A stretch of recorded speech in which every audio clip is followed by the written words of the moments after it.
मैं 75 साल की डॉक्टर हूँ और मेडिकल टीचर की तरह काम करती हूँ। मैंने जीवन में जो कुछ भी समझा है,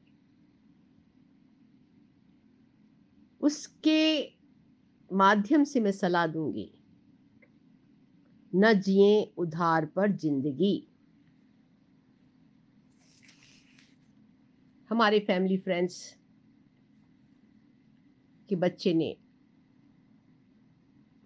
उधार लिया और ना किश्त लौटाने के कारण डिफ़ॉल्ट कैटेगरी में आ गया और घर छोड़कर उसको जाना पड़ा। 2 साल हो गए हैं, उसका कोई अता-पता नहीं है। बचपन में हमें सिखाया जाता था कि जितनी चादर हो उतने ही पैर पसारने चाहिए। लेकिन मटेरियलिज्म की आंधी इतनी तेज से आई कि सब परिभाषाएं बदल गई। नई सोच के अनुसार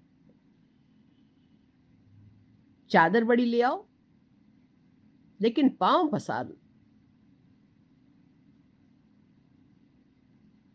और आजकल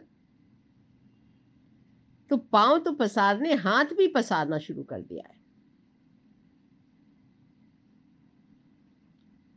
लोग नौकरी करते हैं, सोचे बिना ऋण लेते हैं। पिछले महीने भारतीय रिजर्व बैंक ने पर्सनल लोन की बढ़ती मांग पर गहरी चिंता प्रकट प्रकट की है।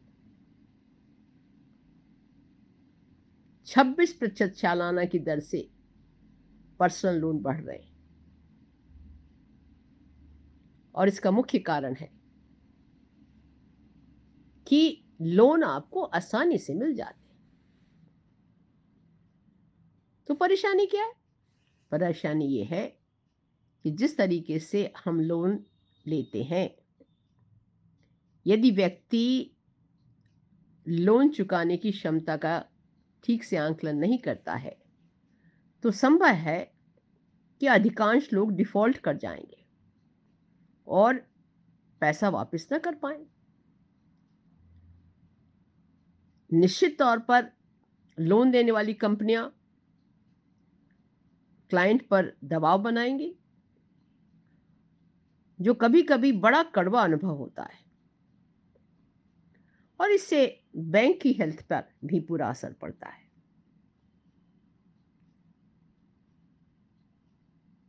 जब बच्चे घर छोड़ के चले जाते हैं, तो परिवार पर बहुत बुरा असर पड़ता है।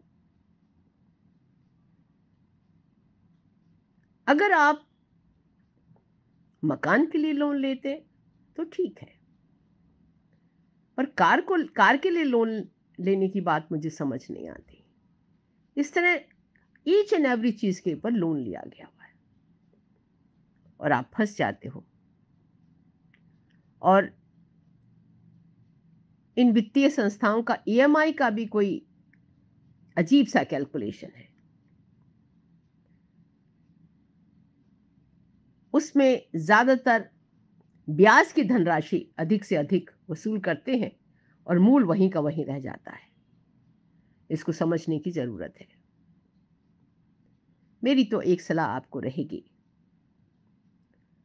ऋण लेना बुरी बात नहीं है, पर ऋण सोच समझ के ही लें।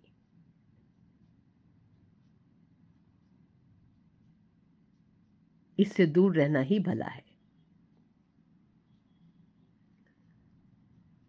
आप अपने जीवन में जितना कमाते हैं,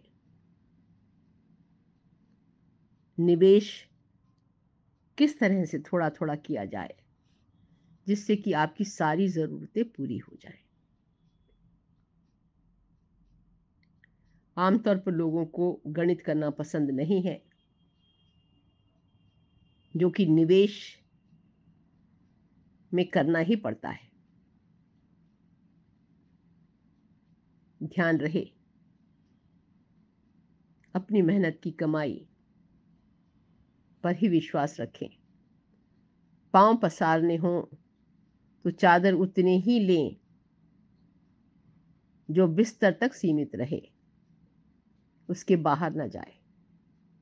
क्योंकि यदि आपने लोन लिया है तो ईएमआई तो देनी ही पड़ेगी।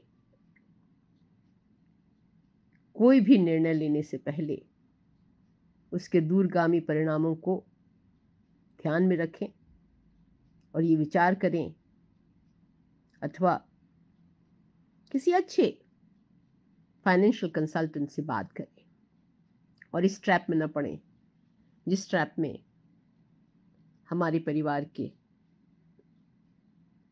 इस नौजवान ने ड्रास्टिक स्टेप लिया जब वो डिफॉल्टर बन गया। धन्यवाद।